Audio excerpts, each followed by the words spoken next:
In the opening scene of Love Again, 2023, Celine Dion's music plays in the background as the scene opens to a busy cafe. Mira is seated and scribbling on a book when she receives a text from John. Subconsciously, she smiles immediately after she sees it. She tells him she is drawing as he continues to flirt with her through text. Mira continues drawing giddily when a man's voice comes up from behind her saying that it might sound crazy, but he couldn't help but notice her from across the room. Mira, who has been smiling, suddenly stands up, turns around, and kisses him. They exchange pleasantries and she eats the snacks he bought for her happily. He tries to open her drawing pad but she rushes to close it, not wanting him to see it yet. John suggests they go to Roxy's but Mira says that they should come to her house so that she'll cook instead. But John jokes that she can't cook. When John is about to leave, Mira tells him to wait and finally shows him her drawing. It turns out to be a drawing of him and John teases her she's a lucky lady because he's a fine man and Mira laughs, agreeing that she is. She watches him leave. Suddenly she hears the sound of tires screeching and Mira is scared as people shout for help in the background. The next scene shows us that 2 years are gone and Mira is staying at her parents' home. She has withdrawn from everyone else after John's death, and even when her sister Susie calls to check up on her daily, Mira doesn't pick up.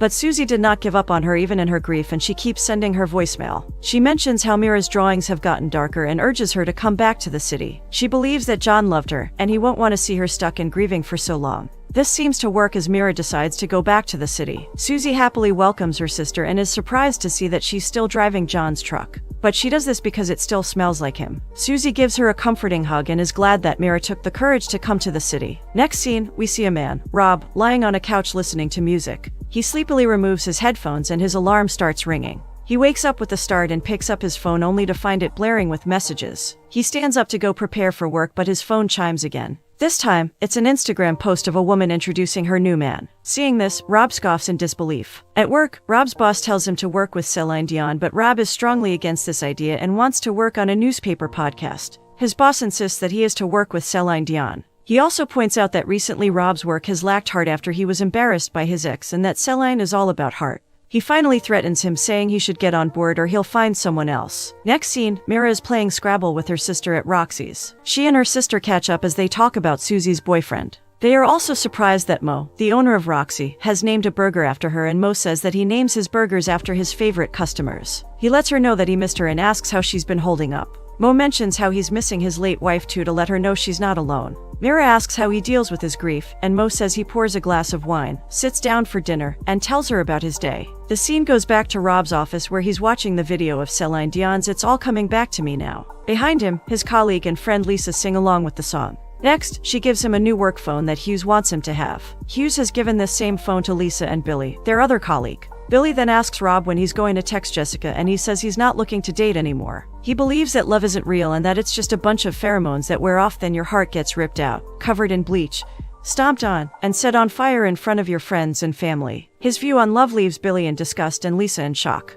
The next scene shows Mira, who's sitting up on her bed looking relaxed. Her sister Susie enters with a box that had John written on it. After his demise, John's mom had given it to her, but she hadn't opened it. Susie rips it open because she believes that is what is still holding her back. In the box, they find John's shirt, which Mira puts on immediately, a book called Orpheus and Eurydice, and also an engagement ring that John never got to give her, and she wears it too. Finding all these makes Mira emotional, and Susie thinks it may be a little unhealthy, but Mira believes otherwise. Susie hugs her sister as she can't hold her tears anymore. As it rains at night, Mira pours wine into 2 glass cups on a chair in front of her. She tries to talk to John following Mo's advice, but she doesn't feel it. Meanwhile, in his room, Rob is watching an intense basketball game. Back to Mira, she sees that talking to the air is not working, so she sends a text message to John's former number instead. Due to the rain, the light goes off for a while. An annoyed Rob searches for his phone when his work phone chimes. He checks it and sees a weird message saying, "My heart is broken. There's an aching inside of me." As he continues to read the romantic messages from this stranger, and as the light comes on again, he brushes it off. The next day, Rob receives another text on his way to work. It says how she's been thinking of him and how the place is empty where he should be sleeping beside her. As he's walking, he hits someone and it turns out to be Mira. The scene changes to where Mira's boss is assessing her painting for the next book. She reminds Mira that they're making a children's book and that her paintings are too dark. But weirdly, Mira believes it's better to prepare them because life will inevitably crush their hopes and dreams, giving her boss no choice but to put pressure on her. She introduces Molly, who is a paid intern and is on scholarship.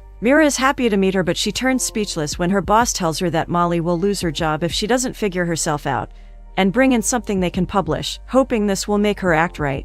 Meanwhile, in his office, Rob is reading a book on Celine Dion when he receives another of the strange texts. This time the person is saying that she knows she's crazy but no one else understands. Confused, Rob looks back and sees Lisa on her phone. She then winks at him and he faces his desk bewildered. Rob walks up to her and asks if they can speak in private and she agrees. In an inner office, Rob starts telling her how flattered he is and how it takes a lot of guts to share your feelings with someone. However, this makes Lisa very confused. He starts reciting parts of the messages he could remember and Lisa feels disgusted with the words. Seeing how she reacts, Rob asks her if she sent him a text and she says no after reading through them and saying she doesn't flirt like that. Confused, he asks who's sending the texts and another text comes in and Lisa suggests that it's a phishing text. She advises John to delete the text. Meanwhile, Mira is sitting on a bench at the park trying to figure out what to draw, but she gives up and texts John instead. At a press conference with Celine, an uncomfortable Rob receives a text that talks about how time moves slowly when your heart is not into what you're doing. He murmurs, distracting Celine, who's been answering the other journalists. She asks what that was and Rob answers that he was replying to a text. Celine sarcastically says he should feel free since she's boring him. She asks if he has a question for her and he says he does. Rob then says that she sings a lot about love but at times her songs seem to negate themselves and asks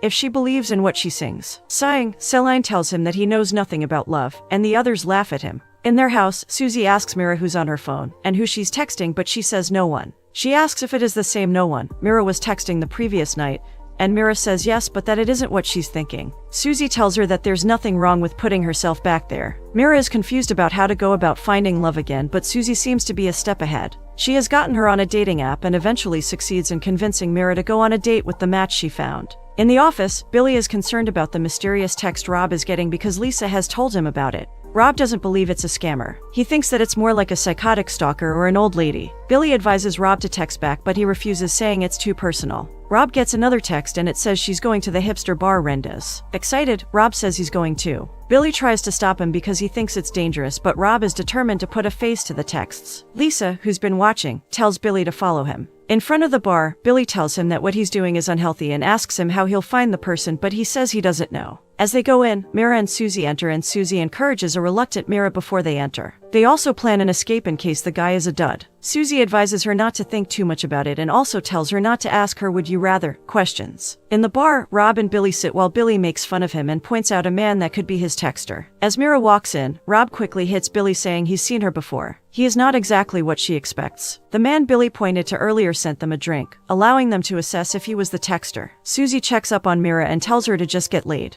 However, not following what her sister advises, Mira tries out her would you rather question on her date, but he just brushes it off, saying that kind of question puts pressure on him, leaving her disappointed. Billy comes back happy that he got the man's number. He and Rob then compare both numbers to confirm if he's the texter, and he turns out not to be the one. The search continues. When her date excuses himself to the restroom, Mira takes out her phone and sends a text to John. On his end, Rob receives a message saying that her date might have gone to do push-ups in the bathroom. His eyes are on Mira as he is subtly convinced that she's the one. He tells Billy this, but he shows him 3 other people texting. But he is curious to know why he thinks it's her. Rob said that she doesn't seem to be enjoying her date, but just then Mira and her date are laughing, which negates his opinion. They leave and Rob is disappointed. In the taxi, Mira and her date kiss, while she tells him that she wants to take things slowly, but he misunderstands, trying to kiss her slowly instead. Mira makes it clear to him, and after the guy confirms she doesn't want to get down with him, he begins to search for another date. Annoyed, Mira tells him to get off, and she quickly wears her ring, which she took off earlier before going on the date.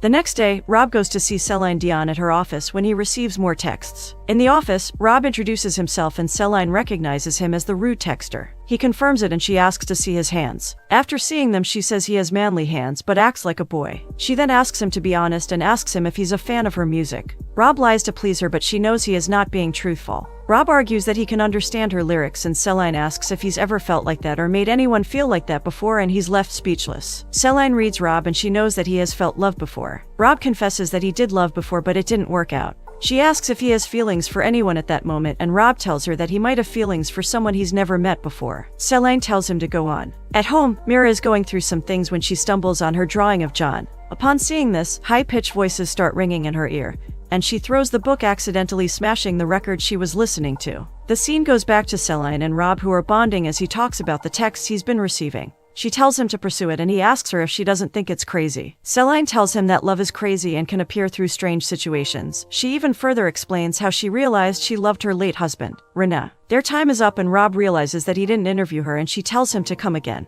On his way back, he receives another text, and this time the texter says she needs a break. On the days Mira doesn't send texts, Rob feels sad and lonely. In his office one day, Billy seizes the phone saying it's not healthy for him, but a text comes in. Rob starts panicking, but Billy tells him to stay calm because he doesn't even know it's from her. The text is from her, but it doesn't make sense to Billy, and he leaves the phone. Rob reads out the text, and Lisa explains that it's a quote from Orpheus and Eurydice. She mentions wearing a yellow dress to the opera, and Rob decides he'll go there because it tends to have a meaning for her. Lisa and Billy remind him that he doesn't know when she might show up, and he says that he'll keep going till she shows up. Billy thinks it's crazy, but Rob believes love makes fools of everyone. Just as he promised, Rob keeps going to the opera. He enjoys himself listening and watching intensely, but is also distracted searching for the texter. Almost giving up, he finally sees her one day walking down the stairs in a yellow dress she had mentioned in her text. Because of the intensity of his stare, Mira asks if she knows him, and Rob is speechless for a while. He says he's not sure, and Mira apologizes. As she tries to leave, Rob quickly stops her, saying that everyone starts as strangers, and they start a comfortable conversation. He asks if she liked the show, and she says yes, she did. Rob voices his thoughts, saying it was hopeful. When she seems confused, he explains further what he means by saying love wins in the end, and there's no joy without struggle. Mira is happy to experience a new view of the song, as she's never seen it in that light before. A short silence passes between them, and Rob asks if she likes to have his number. Mira agrees, and they introduce themselves. In his home, Rob compares the numbers and smiles. He then browses about her and finds out that she writes children's books. He also sees pictures of her and her boyfriend on Facebook and finds out that he's late. His work phone chimes, and he checks the message where Mira tells John that she met an interesting man. Next scene, in his office, Rob breaks the news to Billy and Lisa that he has spoken to her, and she finds him interesting. When Billy asks how he knew she is the one, Rob explains that she texted her late boyfriend about it and that he found John's Facebook profile. His phone starts ringing, and it's Mira. Meanwhile, Mira is pacing in her house, a little worried that Rob might not pick up, but Susie tells her to leave a message. Back at the office, Billy and Lisa urge him to answer the phone, and he picks up awkwardly, shouting yo. They get talking, and the conversation is a little bit awkward, courtesy of Rob, who asks about the weather and how he loves food. He reins himself enough to ask her out. Mira suggests Roxy's for cheeseburgers, and they both agree. Billy is shocked and speechless with how awkward Rob spoke on the phone, while Susie and Mira are happy that she got a date with someone the normal way. In his office, it still seems too unbelievable to Rob that they are going to meet by 7 that night. Lisa suggests it's a good opportunity to tell her about the text, but Rob refuses, saying she'll never speak to him again. Meanwhile, in the boss's office, he asks Rob how Celine Dion's piece is coming up, and Rob says good, but there is no write-up to show for it. He also points out the strange texts on Rob's work phone, and Rob lies that they're lyrics for Celine's new song. Rob gets to Roxy's late, meeting Mira already seated. After exchanging pleasantries, Mira tells him that she's been looking forward to their meeting because the previous night she felt like she knew him. He tries to talk about the text, but instead excuses himself. On getting back, Mira asks a would-you-rather question. And at first, it looks like he wasn't going to answer, but he does, relieving Mira. From there, they hit it off. After dinner, they take a walk where he asks about her ring. She apologizes, but tells him about her late boyfriend. He also tells her about his ex, who left the week before their wedding. As they keep conversing, Rob realizes that he finally understands the lyrics of Celine Dion's song Love is a Mystery, and in a restless world it can be ended before it even begins. Mira keeps asking her would you rather questions, and Rob asks her why she loves it. She says it's because they are very telling of people. He asks her if she can fall for someone through words, and she says yes, but actions speak louder than words. They come across someone playing music, and he asks her for a dance. They dance till the music stops, and even after. Next scene, Rob confesses that he likes her, and she lets him know she feels the same way too. He then tries to tell her about the texts again, but he is not able to say it for fear of rejection. They agree to continue their date at Mira's house later in the evening. At night in Mira's house, they both try to cook, but it ends up so bad, and they end up eating a bowl of cereal. The night is fun as Rob makes Mira laugh. Rob then tells Mira that he'd learned to cook for her. The silence that comes after is a little bit awkward, but Rob asks Mira what happened with John filling it up. Mira explains that it was a drunk driver in broad daylight. It's been 2 years and it's still hard to believe. She apologizes, but Rob tells her not to worry and that one can't prepare for something like that. She talks about how she always thought they'll grow old together, but she's the only one growing old. To quell the solemn mood, Mira asks Rob to talk about the things he likes apart from music. Rob says he likes basketball, and Mira asks to play sometime. He starts to talk about basketball, and Mira falls asleep. Realizing this after a while, he carries her to her bed, tucks her, and settles on the couch in the living room. As he lays down, Susie enters, earbuds in ear, and walks straight to the fridge. He walks up to her and taps her, startled. Susie punches him and carries a helmet to hit him, but Rob hurriedly introduces himself, and she recognizes him. She apologizes and asks him if he wants a beer. The next morning, Mira goes to the living room and sees Susie and Rob talking. She informs them of going out and she cries in the car. At Barclays Center, Rob meets Celine, who's practicing her song. Seeing him, she says he looks brighter and more focused, asking if he finally met the unknown texter. Rob tells her she's not unknown anymore. He tells her how much he likes Mira but that she's still stuck on her late boyfriend. Celine asks for her name and recognizes her as the children's writer. When Celine's assistant brings the drawing for Celine's tour, she doesn't like it, and this gives Rob an idea. While drawing in her house, Mira gets a call from Celine Dion. She could not believe it at first but confirms after Celine sings that it's her. Celine asks to meet her, and that's because she's a fan. Mira and Celine meet at the hotel. Celine asks her to design her tour poster and Mira considers it an honor. She says she wants to see ideas at the end of the week. As she leaves, she calls Rob. They meet outside and Mira tells him about how Celine called her unexpectedly. Mira apologizes for ghosting him the other day. She brings out 2 cans of drink, giving one to Rob as an apology and for them to celebrate change. She also brings out a basketball, saying she thinks it's a good time to get to know him. She asks if he's ready to tell her everything about him and he says yes. They go to the basketball court and have fun playing. Mira suggests they make things interesting and says if she wins, they'll go back to his place. But if he wins, she'll cook for him again. Then Mira wraps her hand around his neck and kisses him. The next day, they wake up on Rob's bed unclad. He has to be in the newsroom in 15 minutes, so he starts to get ready. As Rob is having his bath singing, Mira stands by his table. She sings along with him happily and she sees the book about Celine Dion and picks it up. As she picks it up, his laptop comes on. Her countenance changes as she realizes that there are the texts she sent to John on it. She calls John's old line and Rob comes out of the bathroom with the phone in hand. He tries to apologize but she picks up her things. He explains that he tried to tell her but Mira is disappointed. She asks him why he lied to her face after reading all her texts and Rob says he was afraid she would stop talking to him. He assures her that his feelings for her are real but she accuses him of taking John away from her by getting close to her. Rob tells her that he didn't because John is gone. He apologizes saying he didn't want her to find out like that but Mira interrupts asking if it was before he slept with her. He becomes silent and Mira tells him to delete her number and never call her again. Both Mira and Rob both feel miserable and Rob still tries to reach out to Mira regardless. At Roxy's, Mira and Susie find out that Mo has started dating again. He says that Mira inspired him when he saw her with Rob. He misses sharing a joke with someone when he's feeling down and hanging on to his late wife won't help him. In Rob's office, his friends are worried. Lisa asks what they can do but Billy says nothing because Rob ruined it. Lisa feels he should have told her right away to sort things out. Rob believes there's no way to reach her. Suddenly he has an idea. Susie and Mira are seated when Susie's phone chimes with a message from Bernard, her boyfriend. It reads text for Mira but when Susie shows Mira, she walks away angrily, not wanting to read it. Susie starts reading it regardless. Rob expresses how sorry he is and how he has found love again with her. He says he knows he doesn't deserve a second chance but thanks to her he can hear the music of love again.